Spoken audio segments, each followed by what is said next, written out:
So hello boys and girls, कैसे हो तुम लोग। एंड मैं हूँ बीस्ट एक्सप्लेन एंड मैं तुम लोगों के लिए आज एक और नई वैम्पायर टाइप एकदम ही कड़क, मतलब ये तो उससे भी ज़्यादा बढ़िया है, ऐसी एक वैम्पायर सीरीज़ लाया हूँ। मतलब बिटेन टू रीजन वाली जो हमारी थी अनकिंगडम ऑफ वैम्पायर से भी ज़्यादा बेटर एंड मस्त वाली लाया हूँ। काफ़ी ज़्यादा स्केरी है, काफ़ी ज़्यादा अमेजिंग है, हॉरर टाइप भी है, मतलब जिसे कहते हैं ना प्योर वैम्पायर टाइप वाली, वैसी वाली होने वाली है ये वाली सीरीज़ एंड काफ़ी ज़्यादा अच्छी होने वाली है। तो मैं तुम्हें बिल्कुल रिकमेंड करूँगा कि या बिटेन टू रीजन के बाद ये वाली देखने में काफ़ी ज़्यादा मज़ा आएगा तुम्हें। तो आप नहीं किसी देरी के आज के एपिसोड को शुरू करते हैं।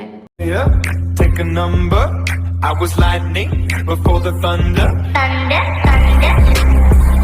एपिसोड की स्टार्टिंग में हम लोगों को दिखाया जाता है ईयर 121 और हमें काफी सारे लोग भी दिखाए जाते हैं एक जगह इकट्ठे हुए, और हमें पीछे से बताया जा रहा होता है कि कई सालों के मतलब अटेम्प्ट्स के बाद जो प्योर ब्लड्स हैं वो सक्सेस हो चुके हैं नए जो ब्लड्स थे उन्हें हटाने में, मतलब उन्हें बिल्कुल ही मिटाने में। और अब जो नए वाले ब्लड्स यानी कि जिन्हें यहाँ पे न्यू ब्लड्स के नाम से बोला गया है उनकी संख्या जो है वो काफी ज्यादा गिर चुकी है, मतलब काफी सारे देशों में अब वैसे बहुत कम ही बचे हैं। और हमें ऐसा भी बताया जाता है अब जो प्योर ब्लड्स है वो बेसिकली अब राज करने वाले एक तरह से, उनकी जो ऑर्गेनाइजेशन है वो अनाउंस्ड हो चुकी है। और इसीलिए अगर तुम बाहर जाने वाले हो तो सावधान रहना, और अगर कोई भी वैम्पायर से रिलेटेड कोई भी खबर या फिर कुछ चीज मिलती है तो तुम हमें इमीडिएटली रिपोर्ट करो। और उन बहुत सारे लोगों में से एक बंदा बोलता है, हे क्या तुमने ब्रॉडकास्ट सुना? और उनमें से दूसरा बंदा कहता है, क्या इसका क्या मतलब है कि अब हम सेफ नहीं है, अभी जो जगह है ये पीसफुल नहीं है और किसी भी चीज के बारे में हम इन्हें जल्दी से जल्दी रिपोर्ट करनी पड़ेगी? और पहले वाला बंदा बोलता है, हाँ, और कुछ दिनों पहले मेरे जो पड़ोसी थे उन्हें भी काट दिया गया था और कसम से वो इतने सारे थे कि क्या ही बताऊं डीमंस कहीं के। मेरी तो बस एक ही उम्मीद है कि जितने भी है चीज़ें ये सारी सारी गायब हो जाए जल्द ही। और वो बंदा ये भी बोलता है, हे तुम केयरफुल रहना वरना क्या पता किसी दिन। और जो दूसरा वाला बंदा होता है वो बोलता है, हे ऐसी बातें भी मत करो। उसके बाद जो पहला वाला बंदा होता है वो हंसते हुए बोलता है, अरे तुम तो इतनी जल्दी डर गई, मैं तो मजाक कर रहा था, पर किसी ना किसी दिन ये जो दुनिया है ये दोबारा शांति भरी हो जाएगी। उसके बाद हम लोगों को वो बंदों को दिखाया जाता है जो कि बिल्कुल ही वैम्पायर टाइप ही लग रहे होते हैं एंड दोनों के दोनों ही वैम्पायर जैसे होते हैं, सब ने सेम कपड़े पहने हुए होते हैं, मतलब स्पेशली उन दोनों ने। एंड उसके बाद वो जो उनके जो दांतों में वैम्पायर जैसे तीत थे वो निकाल के फेंक देते हैं। उसके बाद जो सीन है वो शिफ्ट होता है, हम लोगों को दिखाया जाता है 10 साल का बाद का सीन यानी कि ईयर 131 का। उसके बाद हमें एक अपार्टमेंट का सीन दिखाया जाता है जहाँ पे कोई बंदा अंदर से बोलता है, हे तो तुम वापस आ चुकी हो अपना सामान लेके? और वो दूसरी लड़की बोलती है, हेलो आंटी जैन। और जो आंटी जैन होती है वो बोलती है, मैं तो बस ये कहना चाहती हूँ तुम आजकल थोड़ी अजीब हो रही हो, मतलब अपनी हेल्थ का ध्यान रखो, और वैसे भी बाहर जाना डेंजरस है तो तुम इन दिनों ना ही जाओ बाहर तो ज़्यादा अच्छा है, केयरफुल रहो। और जो लड़की होती है वो शुक्रिया अदा कहती है। उसके बाद हमें उसी लड़की को दिखाया जाता है जो कि कहती है हेलो, और दूसरी तरफ से फ़ोन से आवाज़ आती है, चिंता मत करो आज मैं जल्दी आ जाऊँगा रात को। और वो लड़की कहती है, ठीक है फिर मैं तुमसे बाद में बात करती हूँ, मेरे को बहुत सारे काम हैं। और वो लड़की कहती है, तो फिर जब आ रहे होंगे तो अच्छे से आना, मतलब अपना ध्यान रखना। लेकिन जिसे वो ध्यान रखने के लिए कह रही होती है उसे यही नहीं पता होता कि उसके पीछे कितने सारे वैम्पायर्स हैं। और जैसे ही वो अंदर जाती है वो देखती है कि एक बंदा मतलब चूहे का रस पी रहा है। और वो जो लड़की होती है वो भागते हुए जाती है और कहती है, यूशी, यहाँ तक कि वो अपना फ़ोन भी गिरा देती है। और वो जो यूशी होता है वो अपनी मॉम की तरफ देखते हुए कहता है, मॉम। और उसकी जो मॉम होती है वो कहती हैं, यूशी मैं तुम्हारी मॉम हूँ, डरो मत, चिंता मत करो, मैं तुम्हारे साथ ही हूँ, मैं यहीं पे हूँ। उसके बाद जो यूशी होता है वो कहता है, मॉम मेरे को माफ़ कर दीजिएगा, मेरे को माफ़ कर दीजिएगा। एंड उसकी जो मॉम होती है वो कहती है, कोई बात नहीं कोई बात नहीं। उसकी जो मॉम होती है वो कहती है, तुम पक्का भूखे होंगे है ना, ये लो मम्मी का खून पी लो, और ऐसी चीज़ों से कभी भी अपना पेट मत भरना, ये इससे तुम इन्फेक्ट हो सकते हो।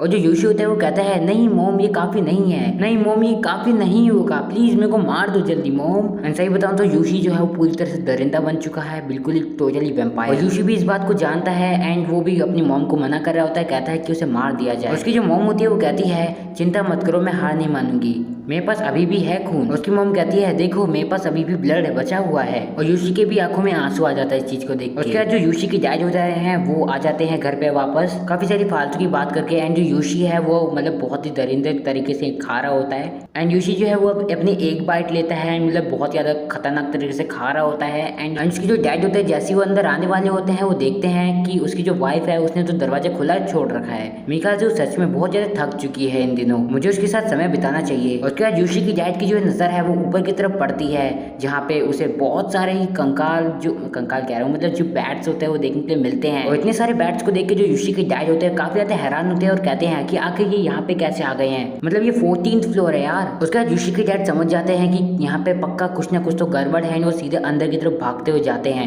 यूशी के डैड को लग रहा था अभी तक कि जो वो बैट्स है वो यहाँ पे वेदर की वजह से आई हैं, लेकिन उस बाद में समझ जाते हैं कि आखिर वो जो बैट्स है यार वो उस वेदर की वजह से नहीं आए हैं, बल्कि असल में कुछ ना कुछ तो अंदर है। और हमें दिखाया जाता है जो यूशी होता है वो रो रहा होता है और कह रहा होता है मॉम मेरे को माफ कर दीजिएगा, मेरे को माफ कर देना। और जो यूशी के डैड होते हैं वो जल्दी से मतलब भागते हुए जाते हैं बिल्कुल ही अंदर, और वो कह रहे होते हैं कि आखिर क्यों, आखिर अर्थ पर ही क्यों, आखिर ये सारी की सारी चीजें अर्थ पर ही क्यों हुई। उसके बाद उसके जो डैड होते हैं यूशी को देखते हुए कहते हैं यूशी आखिर तुम क्या कर रहे हो, आखिर यहाँ पे क्या चल रहा है यूशी। एंड जो यूशी होता है वो कहता है डैड मैं, और यूशी के डैड पूछते हैं कि आखिर तुम्हारी मॉम को क्या हुआ है, और यूशी कहता है डैड ये ऐसा नहीं है जैसे आप समझ रहे हैं। और यूशी के डैड कहते हैं आखिर तुमने ये अपनी मॉम के साथ क्यों किया। और अपनी वाइफ को बिल्कुल ही ऐसा देख के जो हमारा मतलब यूशी का डैड होता है वो काफ़ी ज़्यादा हैरान होता है। एंड जो यूशी होता है वो कहता है मेरे को और खून चाहिए, और ऐसा कहते हुए वो आगे आगे बढ़ने लग जाता है अपने डैड की तरफ कि मेरे को और खून चाहिए कह के। वो धीरे धीरे करके अपने डैड की तरफ बढ़ता जा रहा होता है और यूशी फिर एकदम से छलांग लगा देता है एंड अपने डैड के ऊपर कूदने के लिए हो जाता है। और जो यूशी के डैड होते हैं वो कहते हैं क्यों, मेरे को बताओ क्यों, आखिर मैं क्यों, आखिर तुम ऐसे क्यों हो। इसको बहुत लंबा समय हो चुका है, बहुत सारे साल हो चुके हैं जब से ये चीज शुरू हुई थी, आखिर तुमने ऐसे ही सेम अपनी सिस्टर के साथ भी किया था। और इतने गुस्से में आके वो बिल्कुल ही अपनी तलवार उठा देते हैं एंड बिल्कुल यूशी पे चला देते हैं। और जो यूशी होता है वो चिल्लाते हुए बस ब्लड की डिमांड कर रहा होता है एंड जो उसके डैड होते हैं उसके ऊपर चला ही देते हैं आखिरकार वो तलवार। और वो बहुत ज्यादा गुस्से में कहते हैं वो जिसे तुमने अभी मारा वो तुम्हारी माँ थी। और वो बिल्कुल ही यूशी का सर धड़ से अलग कर देते हैं, बिल्कुल ही अलग अलग हो जाता है। यहाँ तक कि उसके बाद वो जो बैट्स होते हैं वो भी उस अपार्टमेंट से चले जाते हैं। यूशी के डैड रोते हुए कह रहे होते हैं आखिर तुम्हारे साथ ही क्यों हुआ मेरे बेटे, आखिर तुम मेरे से मेरा सब कुछ क्यों छीन रहे हो, मुझे बताओ क्यों।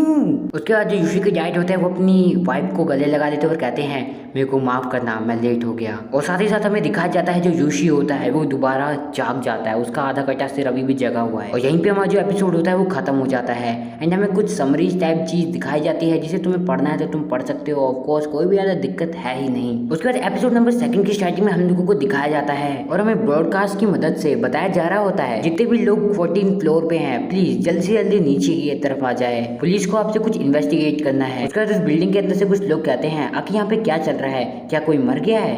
ऐसा लगता है कि जो विक्टिम है यानी कि अपराधी वो पक्का किसी प्लेयर बिल्डर का रिलेशनशिप वाला होगा। उसके बाद हमें बहुत सारी भीड़ दिखाई जाती है जहाँ पे एक बंदा बोलता है सेंगशी क्या हुआ अर्थ पे। सेंगशी जो है वो असल में यूशी का पापा है और वो बंदा बोलता है सेंगशी आखिर अर्थ पे क्या हुआ है, क्या तुम्हारा सन एकदम से ही न्यू ब्लड बन गया। और पीछे भी लोग बात कर रहे होते हैं यार ये क्या हुआ, इसकी वाइफ भी। दूसरा बंदा भी कहता है मेरे को तो लगता है ये भी इन्फेक्टेड होगा। उसके बाद उनमें से कोई कहता है सबसे पहले तो विक्टिम की जो ब्लड सैंपल है वो ले लेते हैं एंड उसके बाद ये बॉडी को थोड़ा साइड वाइड करते हैं, पहले ये सारा माल पानी कर लेते हैं एंड उसके बाद बाकी का सीन देखेंगे। और जो सिंगशी होता है वो कहता है मेरे जो बेटा है उस पर कोई भी मार्क नहीं है कि वो एक न्यू ब्लड की द्वारा कटा गया है।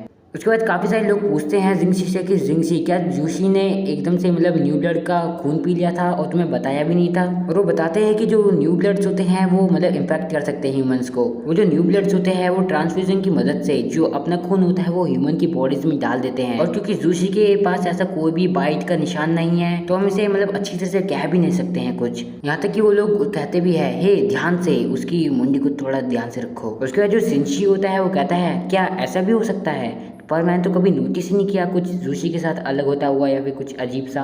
तो आखिर असल में हुआ क्या था जब ये सब चीज़ें शुरू हुई थी। और जो उसके दोस्त होते हैं वो कहते हैं अगर ऐसा है तो मामला तो बहुत गर्म हो चुका है मेरे ख्याल से।